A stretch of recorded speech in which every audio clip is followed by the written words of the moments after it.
Bonjour, bienvenue pour cette troisième capsule sur les bases de la méditation.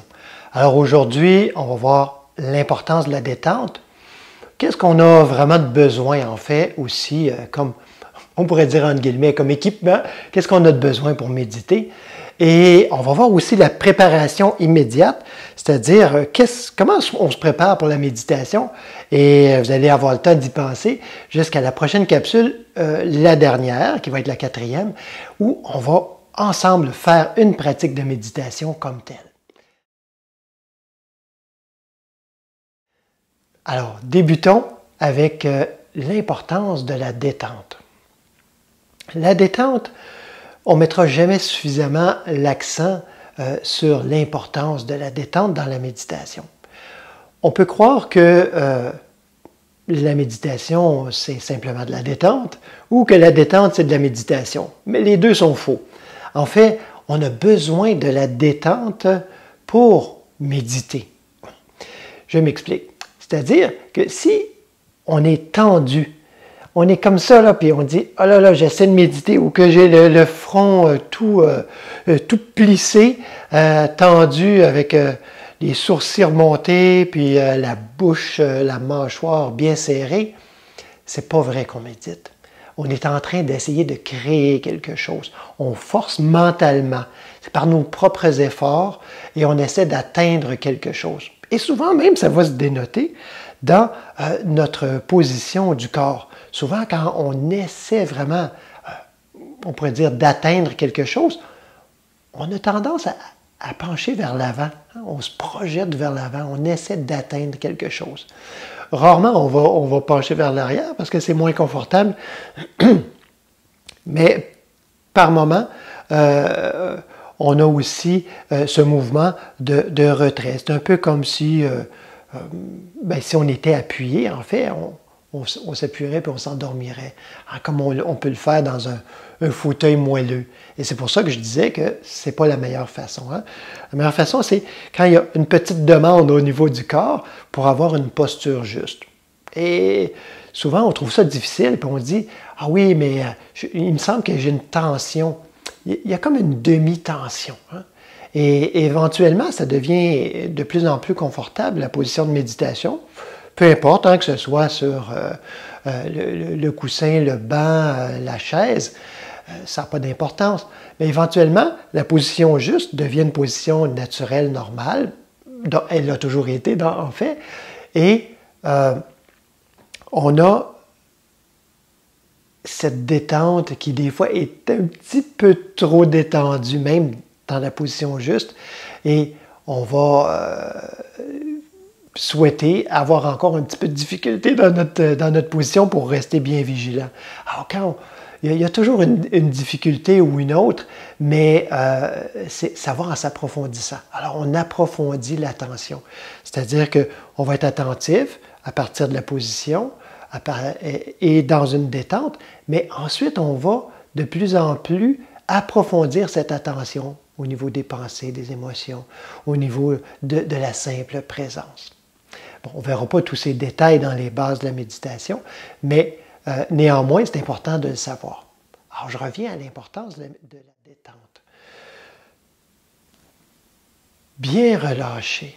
On commence toujours une période de méditation avec un moment de détente. Ça peut être un moment très court si on a déjà l'habitude et qu'on arrive à une détente suffisante. Ça peut être très court. Mais je vous encourage à prendre le temps qu'il faut. Si ça prend un peu plus de temps, ça prend un peu plus de temps. On n'est pas en train de perdre du temps de méditation. Hein? On prépare la méditation et en vérité, ça fait partie de la méditation.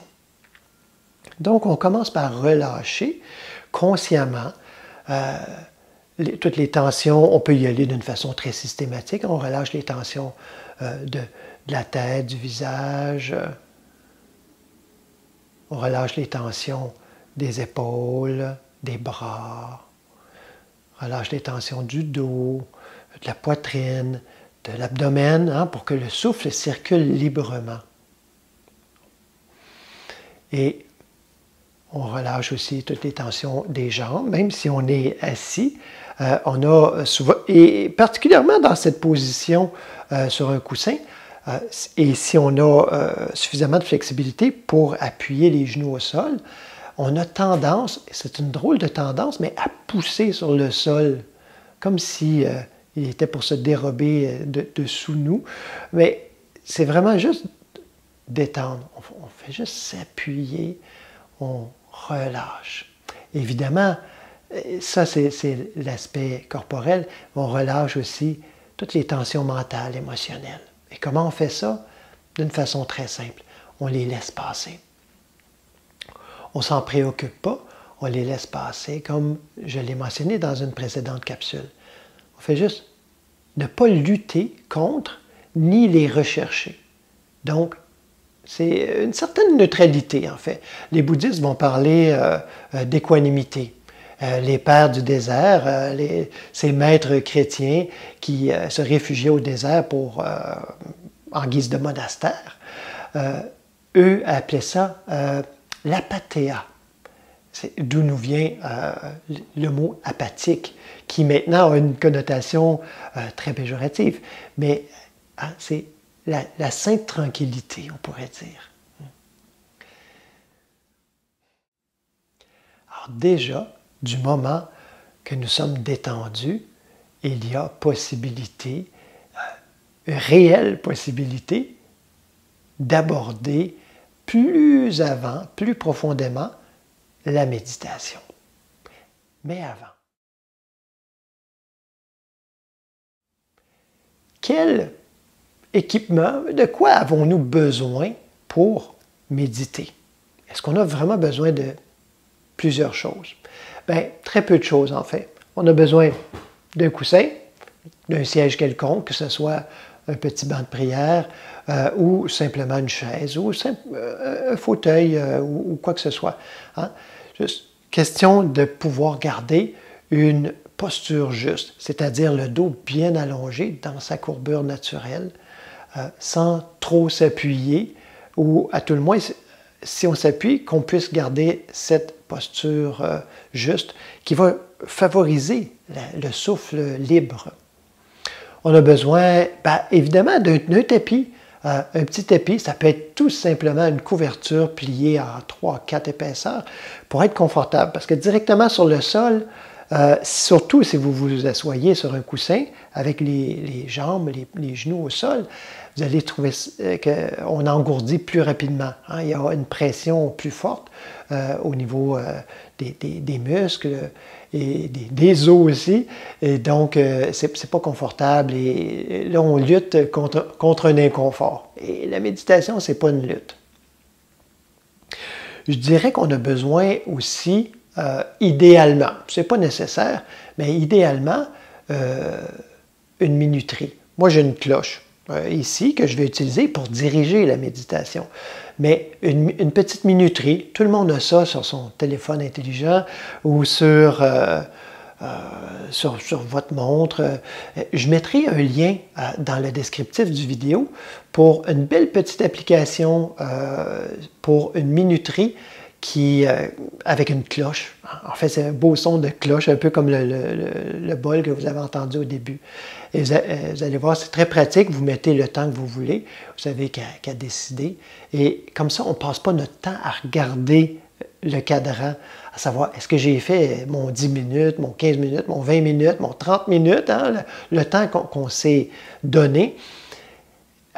Parce que sinon, ça devient la méditation de l'horloge. Et ça, c'est pas tellement de méditation non plus.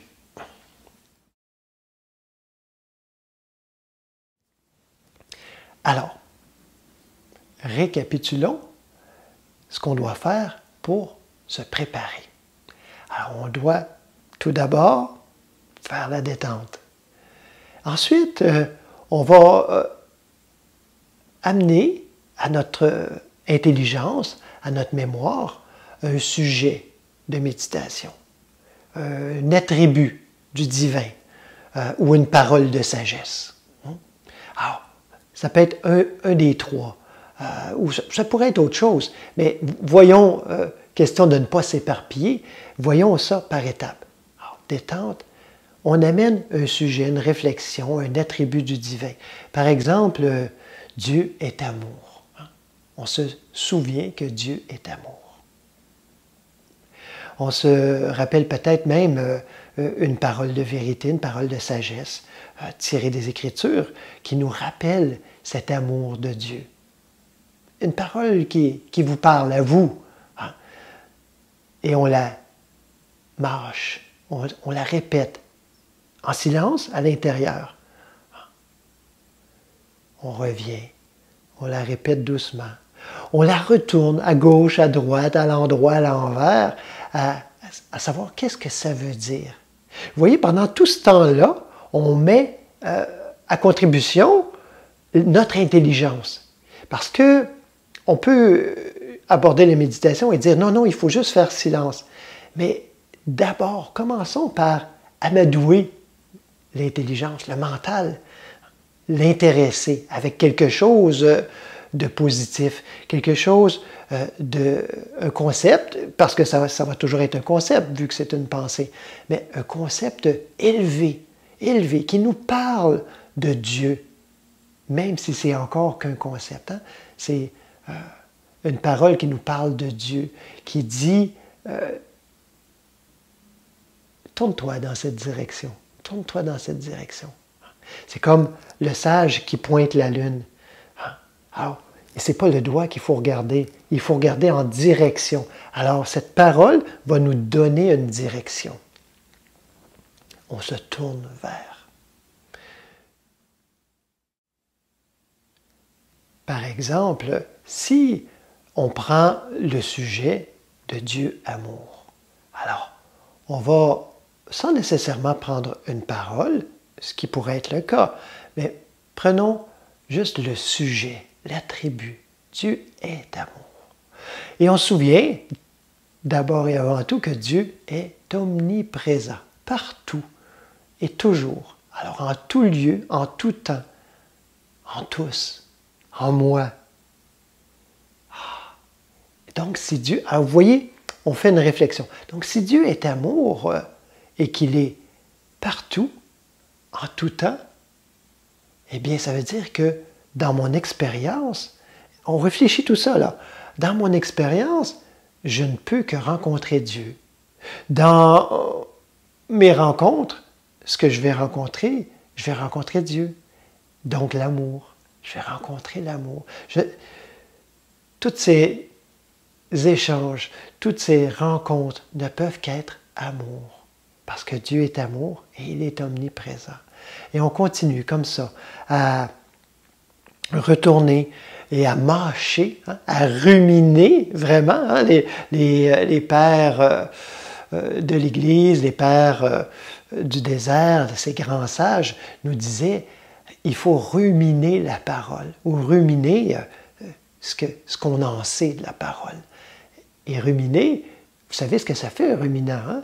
Ça mâche, ça avale, et tout à coup ça remonte, et ça remâche encore, et ça ravale. On vient chercher toute la saveur, tous les nutriments, tout ce qui est bon dans cette parole, notamment, jusqu'à ce qu'on arrive à un certain silence. Ça peut durer un bon moment. Peut-être qu'on va, par d'autres moments, on va avoir l'impression d'avoir fait le tour rapidement. Et puis, tout à coup, le silence s'installe. Le mental acquiesce. Il acquiesce à cette parole. Et il sent qu'il n'a plus à lutter. Il n'a plus à s'obstiner, à résister, à chercher. Et il y a un silence qui s'installe d'une façon naturelle. Ce silence, malheureusement, on voudrait bien qu'il dure et dure parce que c'est ce moment de communion avec le divin. Mais en réalité, ce n'est pas un silence qui, pour la plupart, dure très longtemps. C'est souvent un petit moment. Mais il y a des moyens de faire durer ce silence. Et pour demeurer dans ce silence, on peut utiliser un mantra, ou si vous aimez mieux, un mot prière, ou le souffle aussi, hein? Le souffle peut être ce même objet, cette même parole silencieuse, pour nous aider à demeurer et approfondir le silence. Parce que plus on y demeure, plus ça s'approfondit. Donc, si on décide de prendre un mantra, par exemple, il pourrait être très très court ou un peu plus long, ça pourrait être une petite, très petite phrase ou quelques mots. Hein? Ça pourrait être un mot en araméen, comme un certain mouvement de méditation le propose, hein? Maranatha. Maranatha. On le répète en silence, intérieurement. Maranatha. Maranatha. C'est un mot en araméen qui veut dire, dépendamment où on le coupe, ça veut dire le Seigneur vient ou vient Seigneur. Vous voyez? Mais on prend soin de ne pas s'attarder à la signification.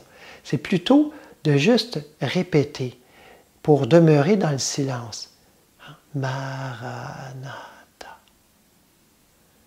Maranatha. On peut le monter, on pourrait dire, sur le souffle, hein? Le coordonner avec le souffle, ou non. Vous voyez ce qui vous convient le mieux.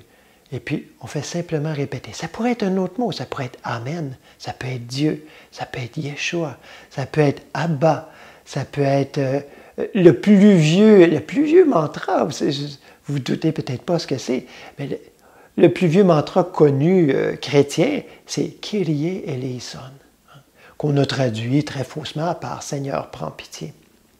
À mon avis, très faussement. Hein, Kyrie, c'est Seigneur, mais eleison, c'est beaucoup plus profond que ce qu'on entend par aujourd'hui, prends pitié. Prends pitié, il y a quelque chose d'un peu condescendant, quelque chose de péjoratif. Mais c'est plutôt eleison tiré de la racine éléos, huile en grec, hein, qui avec cette huile, on consacrait, on guérissait, on prenait soin, on massait. Alors, vous voyez comment ça fait différent. Hein? Alors, Kyrie eleison. Hein? Seigneur, prends soin. Seigneur, ordonne-moi. Ordonne-moi de l'esprit pour pouvoir partager ta parole. Vous voyez, ça peut vouloir dire plein de choses. On va l'élaborer dans cette parole-là, Kyrie eleison, à laquelle on va ajouter Christe eleison. Ça peut être un beau mantra. Kyrie eleison à l'inspire et Christe eleison à l'expire. Et c'est une parole qu'on va vraiment approfondir dans l'atelier du yoga du Christ. Donc, vous voyez, il y a une certaine préparation. Détente, un sujet qu'on va amener à notre mental pour pouvoir le détendre, pour pouvoir l'aligner dans la bonne direction. Et ensuite, on entre dans le silence. Comme je disais, on peut utiliser un mot prière. Ça peut être le simple silence s'il se présente à nous. Hein? Mais, comme je le mentionnais, ça peut être difficile de rester plus longtemps dans le silence. Alors, le mantra fait office de silence. C'est un peu paradoxal parce que c'est une parole, mais une parole, même si elle est dite intérieurement, mais ça fait office de silence. Ou ça pourrait être le souffle. Simplement une attention au souffle. À l'inspire, à l'expire. Non pas au processus physiologique corporel, mais simplement à ce mouvement-là, d'une façon très neutre. Inspire, expire, sans le nommer, hein, juste, mais c'est plus difficile qu'avec un mot prière.